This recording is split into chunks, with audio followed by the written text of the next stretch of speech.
வணக்கம். பாலமுருகன். வர 8ஆம் தேதி பெரியார் யார் அப்படிங்கிறத இவர் திறந்து காட்ட போறாராம். நீ காட்டு, அதையும் நாங்க பார்க்கிறோம்.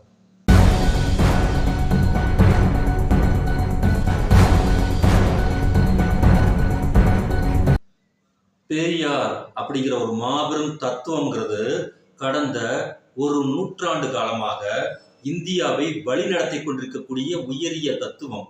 அந்த தத்துவம் உண்மையின் தத்துவம் அப்படின்னு தந்தை பெரியார் அவர்கள் மிக அற்புதமாக நமக்கு பாடமாக வழங்கியிருக்கிறார். பாடம் என்னன்னு கேட்டீங்கன்னா, திராவிடர் இயக்கத்தில் அனைத்து தோழர்களும் அனைத்து மாணவர்களும் சேர வேண்டும்.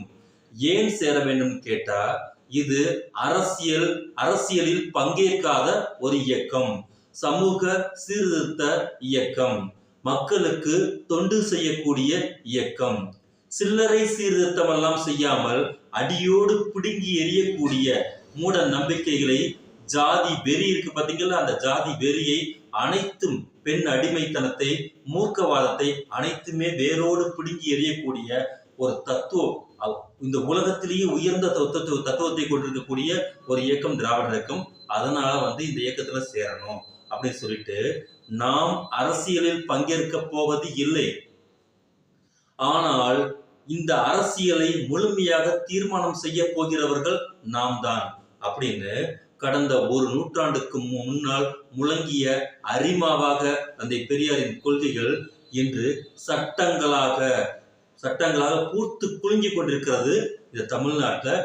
ஏன்னு கேட்டீங்கன்னா, இந்தியாவிலையும் கூட அப்பேற்பட்ட ஒரு அரிய என்ன சொல்றது, ஒரு உயர்ந்த தத்துவத்தை தந்தை பெரியார் வழங்கியிருக்கிறாரு. ஒவ்வொருத்தருடைய ஆழ் மனதிலும் தந்தை பெரியார் உயிரோடு இருந்து கொண்டிருக்கிறார்களுக்கு முழுமையான சான்று, அந்த பகுத்தறிவு. எந்த ஒரு விஷயமாக இருந்தாலும் ஏன், எதற்கு அப்படின்னு நீ கேள்வி கேட்கணும், அதன் அடிப்படையில உனது வாழ்வை நீ கட்டமைத்துக் கொள்ளணும் அப்படிங்கிற ஒரு மிகப்பெரிய பெரியாரியல் பாடங்கள் நமக்கு வழங்கப்பட்டிருக்கின்ற காரணத்தினால் அதை நாம் முழுமையாக உள்வாங்கி கொண்டு அதன் அடிப்படை நம்ம வாழ்க்கையை செலுத்திக்கிட்டு இருக்கோம். முழுமையா போயிருக்கமாங்கிறதெல்லாம் நமக்கு இல்ல, குறைந்தபட்சம் அந்த தத்துவத்தை தொடும் போதே நமக்கு அந்த மான உணர்ச்சியோட சீரும் சிறப்புமான வாழ்க்கைக்குள்ள நம்ம போறோம். ஆனா இங்கே ஒரு கேடுகட்ட 4ஆம் தர பொறுக்கி, அந்த பொறுக்கி தன்னை பலவிதமாக அடையாளம் செய்து கொண்டிருக்கிறது. அந்த பொறுக்கி இன்று பெரியாரை அடையாளப்படுத்தி போகிறேன் 8ஆம் தேதி என்று சொல்லியிருக்கிறது. மிக மிக அற்புதமான அறிவிப்பு. ஏன்னு கேட்டீங்கன்னா, தமிழ்நாட்டில் பெரியாரை காட்டி கொடுத்து பிழைப்பு நடத்துகிறவன் எச்ச பயலாகத்தான் இருப்பான். பெரியாரை சொல்லியிருக்காரு. பார்ப்பான் என்னை எதிர்க்கிறான் என்றால் அவன் என் மீது கோபத்தில் இருக்கிறான், அவனுடைய எதிர்ப்பு நியாயமானது. ஒரு தமிழன், ஒரு திராவிடன் இந்த திராவிடர் இயக்கத்தை எதிர்க்குதுன்னு கேட்டா அவன் பார்ப்பான் என்ன பொறுக்கி தின்ன பசங்களா தான் இருப்பான் அப்படின்னு பெரியார் சொல்லியிருக்காரு. இந்த பொறுக்கி எண்ணத்தை பொறுக்கி எடுத்துச்சுங்கிறது உலகத்துக்கு அனைவருக்குமே தெரியும். அந்த மாதிரி பொறுக்கிக்கு, கூலிக்கு மாரடிக்கக்கூடிய இந்த பொறுக்கி பெரியாரை 8ஆம் தேதி அடையாளப்படுத்த போதான். நீ ஏற்கனவே பெரியாரை அடையாளப்படுத்தியதின் விளைவாக செருப்பாலையை ஊர் முழுக்க நீ வாங்கி கட்டியது இன்றும் இருக்கிறது. இனிமேலும் உனக்கு கிடைக்கும், அது வேற விஷயம். நீ மேலும் மேலும் மேலும் பெரியாரை மிக அதிகமாக பேச வேண்டும். பேசுவதன் மூலமாகத்தான் நாங்கள் பெரியாரை மிக அற்புதமாகவும் மிக வீரியமாகவும் கொண்டு சேர்க்கக்கூடிய ஒரு அருமையான வாய்ப்பு எங்களுக்கு கிடைக்கும் அப்படிங்கறத நாங்கள் தெரிவிச்சுக்கிறோம். ஏன்னா பெரியாரை நாங்கள் நேரடியாக கொண்டு போய் சேர்ப்பதுங்கிறது ஒவ்வொரு நாளும் ஒவ்வொரு நொடி பொழுதும் செய்து கொண்டிருக்கக்கூடிய வேலைதான்.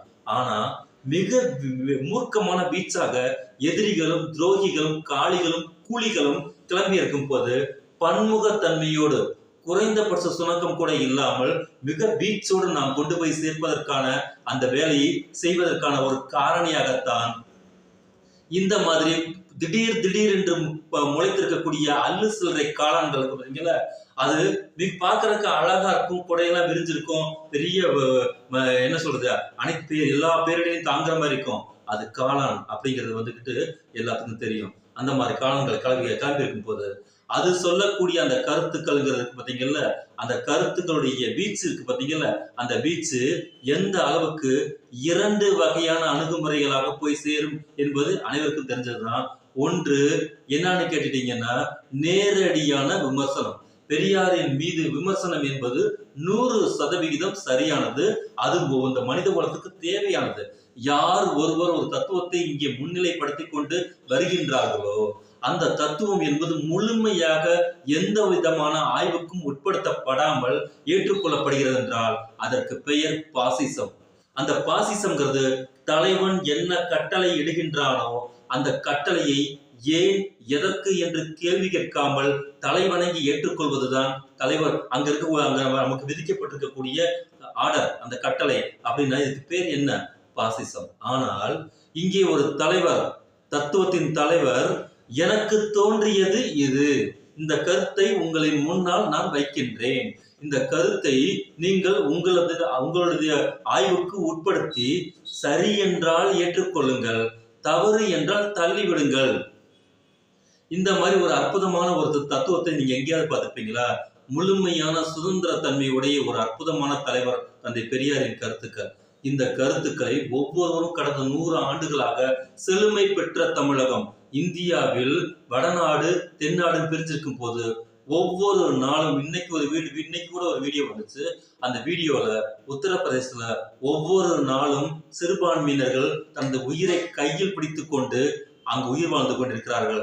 ஏன்னா வன்முறை வெறியாட்டம் என்பது காட்டு விலங்காண்டித்தனமாக கட்டவிழ்க்கப்பட்டிருக்கிறது.